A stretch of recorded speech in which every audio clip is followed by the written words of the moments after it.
Hello everyone, my name is Julie from Julie Loses. Thank you for tuning in to another installment of my vlog or video diary. It's been a really long time since I've posted a video. I have recorded one or two, but they just didn't make it on the air for varying reasons. Some of them technical, some of them just pure laziness. My voice may sound slightly different to you. I do have a bit of a cold that I'm getting over, so I have a bit of a deeper tone. If one can hear this nasally whine and call it a deeper tone, then that's what's going on. I'm also post-workout right now. I'm actually feeling really good. I went to the Pro Sports Club today to have a weigh-in, and have those every 2 weeks now. And now that I'm in phase 2, and results were about 2.2 pounds down from the previous week, and I was down another 2.2 pounds that week, so showing a 4.4 loss since the start of the phase, or since my last dietitian appointment anyway. So that everything is on the up and up there. I'm down to 206 pounds as of this morning. 206. So I am 6.2 pounds from Wonderland, and I have it in my sights. I'm super excited about that. I want it to get here, and I'm imagining the sort of partying I will do at the scale when that 199 point whatever, or 198, 197. Let's shoot this for the stars here. When I see a number that doesn't begin with a 2, I'm going to let out a big whoop, and I might do a little bit of a dance. I'm not sure. We'll see how that goes. So yeah, I went there, and then I had a brief conversation with my registered dietitian about how things have been going for me. I talked a little bit about my cold and how when I get sick, I do have this thing for cheeseburgers that comes up. If you've been watching for a while, you may remember that last time I had a respiratory infection, or kind of a cold thing, but it was a little bit more intense than that. I dealt with some cravings for Five Guys little cheeseburger, and the craving persisted, and I did everything I could to try to put that craving to rest. Urge surfing, just waiting it out, trying to eat other things that would fill me in on those, maybe if it was like a mineral deficiency. Nothing really worked, and I ended up having a cheeseburger and fries, and it was fine. I didn't have to have a cheeseburger and fries the next day, and so when this happened, when I got sick last Wednesday, by Thursday I was thinking about a cheeseburger. When I was still thinking about a cheeseburger on Friday, I decided, look, I'm just going to have a cheeseburger. So I'm hoping it doesn't become, I get sick, so I have a cheeseburger, like that doesn't become a thing. Pardon me. I'm hoping it doesn't become a thing. So I'm being kind of cognizant of the correlation or the tie to it. But I'm not worrying about it too much. If I end up getting sick occasionally, and then a cheeseburger makes me feel better, if that happens, 4 or 5 times a year, hey, coming from someone who used to have burgers or fast food, 5 out of 7 days a week, it's probably closer to something like, 3 meals a day, 7 days a week. I would say maybe I had 15 out of 21 meals as fast food meals. That's not really stretching the truth. I mean, I would basically eat fast food all the time.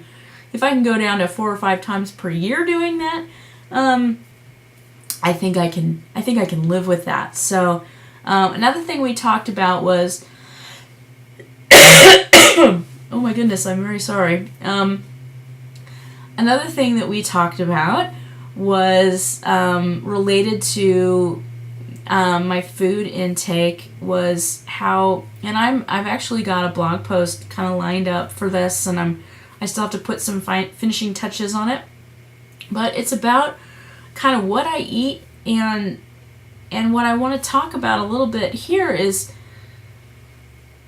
occasionally I get to a place where I start thinking, I can't believe that I can eat the kinds of things that I'm eating and still lose weight and still be successful in this weight loss journey.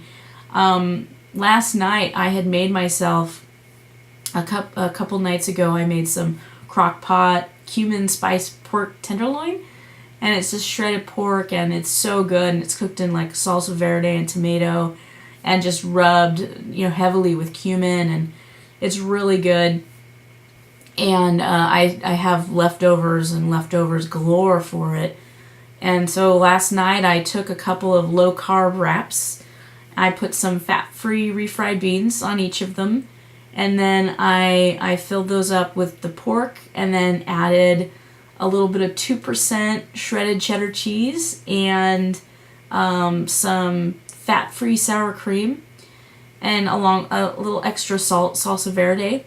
And it was so good. I mean, I measured everything. I tracked everything. It was kind of what I would call a heavy dinner, but it still, it met all of the nutritional components that were required, and it wasn't going overboard by any means.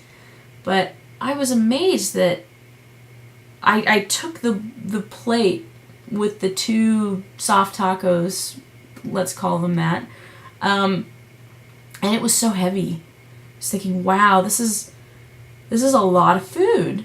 This is a lot of food. I can't believe that I can eat all this food and not gain weight. And I get that sometimes. The meals that I make for myself, or the meals that I have that I enjoy out that are sort of healthy fare, I sometimes just get this feeling like this is gonna come back to bite me in the butt at some point. This is not going to be okay. But that's not the reality. The reality is that I'm eating balanced meals. I'm eating with portion sizes that are much more reasonable than I'm used to. Bear with me here.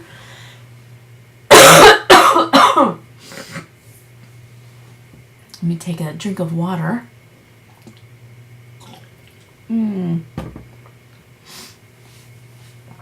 Ugh, I hate being sick. So anyway, going back to this. I'm eating portion sizes that work. I'm making food choices that are much better than some of the high fat, low protein, no nutrient foods that I'm used to doing.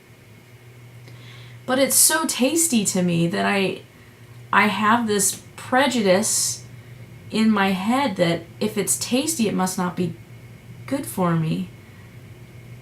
And I think that's because all growing up and going through and doing diets just the wrong way for so many years, I equated, dieting and being on a weight loss journey, let's call it, I equated that with restriction and having to eat things you don't want to eat until you lose enough weight that you can go back and eat the things you want to eat, which is, now that no, unless you're already stick thin and you have, maybe, 5 to 7 pounds to lose, so you go on a diet, a classic diet of restriction just to get that off. That's one thing, but when you're looking at, when you're close to 300 pounds, when you're close to, when you're way over 250 pounds and have at least 100 pounds to lose, that kind of restriction does not work. it doesn't make sense, because you're not going to be able to do that like for the rest of your life. And for the rest of your life is what this journey is. Like, there's never going to be a time that I'm going to be able to go back and eat the way I was eating for the first third of my life and be able to get away with it. A third of my life is being very hopeful. I'm almost 39, so if this was a third of my life since I was 38, I'm looking at a very, very longevity-filled life, and that would be awesome. I digress. Let me move back to the point, which is, yeah, I'm still dealing with the mental issue of the food, in that I kind of, it's unbelievable to me that I can eat the way I'm eating, that I can still have these tastes that I have grown to enjoy through my youth, and I can still have scrambled eggs, albeit I have one egg and then a bunch of egg whites in them, but I can have scrambled eggs with ketchup. Ketchup is not the devil. I can use it sparingly, and it's not gonna kill me. I can have toast. I use multigrain bread, whole grains, but I can also have with butter and jelly. Now, the butter I use is actually a Smart Balance buttery spread with flaxseed oil, and is used, I use exactly a half tablespoon serving size. And then I use some natural jelly. So instead of having like a whole bunch of extra high fructose corn syrup sugar added, it's a little bit better. But again, I use it sparingly. And I can still do that. I can still make myself a burrito from shredded chicken and use fat-free refried beans or low-sodium black beans. And thank God for fat-free sour cream. I had a real issue with sour cream. I actually had gone a really long time without having sour cream back when I was on Jenny Craig. And, you know, fat-free sour cream isn't probably the greatest thing to have, and there's definitely, you want to limit your dosage to some extent. But my gosh, you know, for me, eating Mexican food is all about that creamy sour cream being added. And the fact that I can have that sensation is, it feels wrong. It feels like it shouldn't work. It feels like I shouldn't lose weight after eating those 2 pork soft tacos last night. But, you know, between yesterday and today, I was down like a pound. So I'm moving around, I'm drinking my water, I'm tracking what I'm eating, I'm staying within a lower calorie than my body needs to maintain its weight, at least. And, you know, scientifically, I understand that it's working.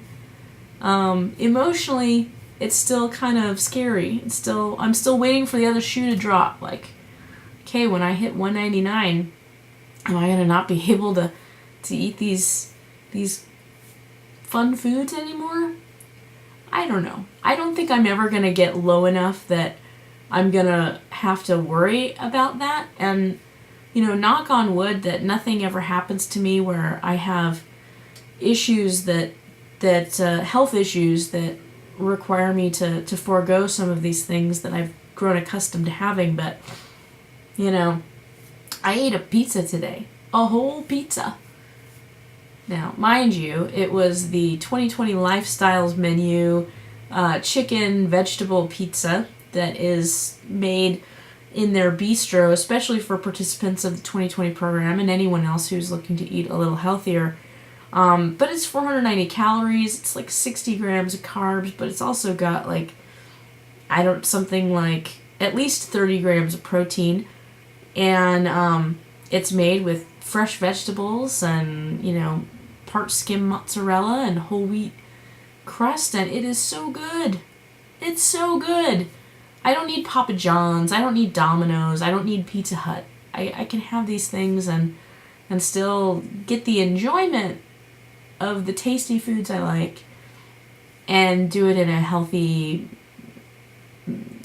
with embracing moderation as well. So that's it for that. I will. I'm going to post something about kind of exploring or showing off kind of the kinds of things that I've been eating on a regular basis and some of the experiments I've done with food.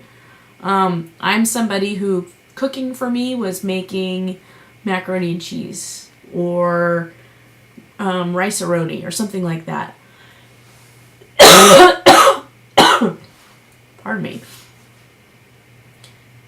Cooking was not something, boiling water was kind of an exotic thing for me to do. So now that I'm using the crock pot a whole bunch, regularly exploring recipes that are new to me, it's such a difference, and the kinds of things I'm eating aren't for everybody. I know that there are people who either choose to not eat meat or animal products, or can't eat meat and animal products or dairy, or I have it pretty easy in that. I don't have any to say that I don't have any ethical issues about animal products would be a lie. I just, I choose to remain ignorant about it a little bit, or choose to put off the information that I know and eat it anyway. I will deal with that maybe someday, but I kicked ass in the gym after that. After my talk with my dietitian, I went and I had my lunch, and then I waited a little while for my food to settle.